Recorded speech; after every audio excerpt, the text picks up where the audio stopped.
He was just a driver. Quiet, punctual, invisible to most people who stepped into the back seat and never looked twice. But the night they laughed at him, searched him, and called security, something unexpected began to unfold. They thought they were humiliating a nobody. They thought power belonged to the people in expensive suits and polished shoes. What they didn't know was that the man holding those car keys carried a truth so devastating. It would silence an entire room and expose the prejudice hiding behind every smile. How did a simple driver bring powerful people to their knees? Marcus Reed lived the kind of life most people never noticed. Every morning before sunrise, he washed his black town car until it gleamed like glass. He wore the same pressed white shirt, the same dark tie, and drove the streets with calm precision. Business executives, celebrities, and wealthy clients trusted him to get them where they needed to go. Few of them ever learned his name. To many, he was just the driver who opened doors and stayed silent. But Marcus had built that quiet life with discipline and sacrifice. He had once stood in rooms far more powerful than the back seat of a luxury car. He had once signed papers that moved millions, advised men whose names appeared on magazine covers, and helped create fortunes that others claimed as their own. Then one betrayal shattered everything. In a matter of months, titles disappeared, accounts were frozen, and the man once praised in private became someone the world ignored in public. So Marcus started over the only way he could, working long hours, keeping his head down, and carrying pain no one could see. He drove because dignity mattered more to him than pride. He believed hard work could rebuild what injustice had stolen. That night, he was assigned to a private corporate gala at one of the city's most expensive hotels. The guest list was packed with powerful names, polished smiles, and people who believed status could never be questioned. Marcus parked outside beneath the bright entrance lights, straightened his cuffs, and stepped out to open the rear door. Then he looked up and saw a face from the past. The same man who had helped destroy his life was walking straight toward him. Marcus felt the air leave his chest.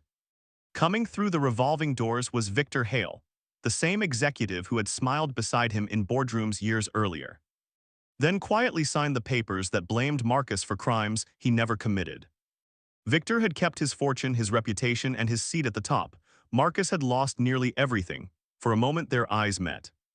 Marcus expected shock, maybe guilt, maybe the discomfort of seeing a man he had buried in the past. Instead, Victor looked at him the way so many others did now, past him. Then came a slight pause, a narrowed stare, and the cold recognition of power. Victor leaned toward the hotel staff at the entrance.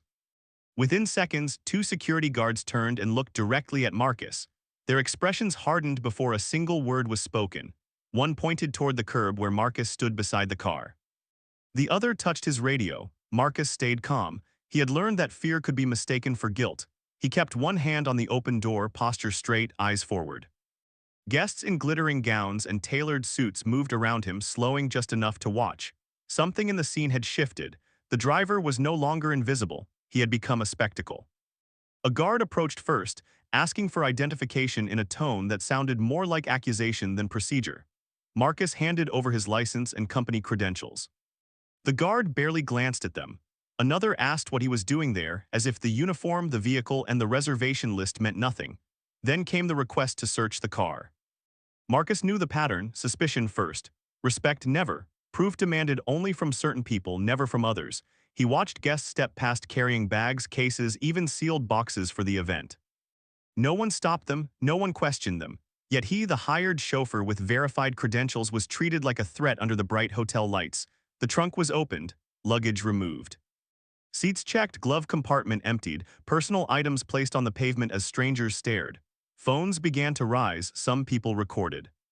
Others whispered with the kind of excitement people show when humiliation belongs to someone else. Victor stood near the entrance, pretending not to watch. But Marcus saw the faint satisfaction on his face. This was not caution, it was punishment. Still, Marcus said nothing. Silence had become armor. One guard then found a locked leather briefcase beneath the rear seat, something left behind earlier by another passenger. He held it up like evidence. The crowd leaned closer.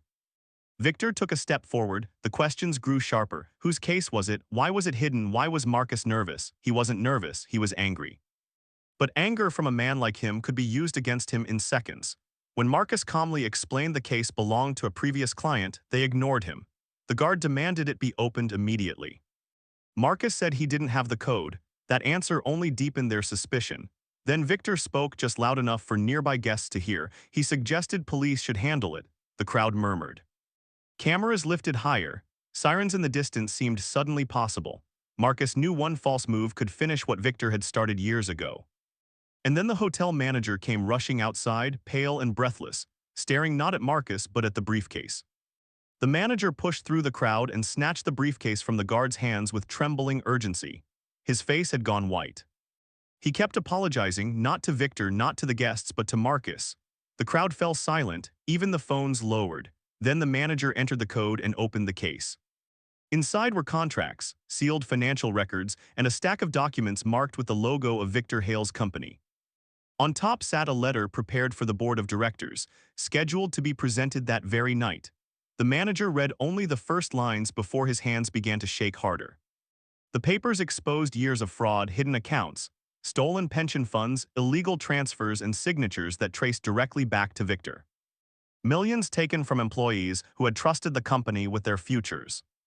And attached to those records was something even darker, proof that Marcus had been framed years earlier to protect the real man responsible. Gasps rippled through the entrance hall.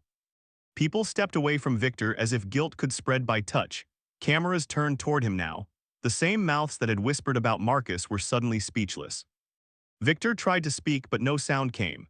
He looked smaller somehow, stripped of the expensive suit, the practiced smile, the authority he had worn like armor. He reached for the papers, but the manager pulled them back and signaled security. The same guards who had emptied Marcus's car now moved toward Victor. Their steps were slower this time, uncertain, ashamed. Marcus stood motionless, watching the world reverse itself in seconds. Years of silence, humiliation, and stolen dignity were crashing down on the man who caused it all. And then, before everyone gathered beneath those bright hotel lights, the manager said the words no one expected to hear. Marcus Reed was not the suspect. He was the whistleblower they had spent years trying to bury. Victor Hale was escorted back through the same doors he had entered with confidence only minutes earlier. This time there were no smiles, no handshakes, no admirers waiting inside. Only cameras, stunned silence, and the sound of a reputation collapsing in real time. Investigators arrived before the gala even began. By morning, the story was everywhere. The fraud, the stolen pensions, the years of deception, and the man who had been blamed to protect it all. Marcus did not celebrate. He simply gathered the items scattered across the pavement, closed the trunk, and stood alone for a moment beneath the hotel lights. The humiliation they tried to place on him had become the truth that exposed them, but even victory carried weight. No headline could return the years he lost. No apology could erase the nights he worked in silence, while people judged him by a uniform and the color of his skin. In the weeks that followed, Marcus was cleared publicly.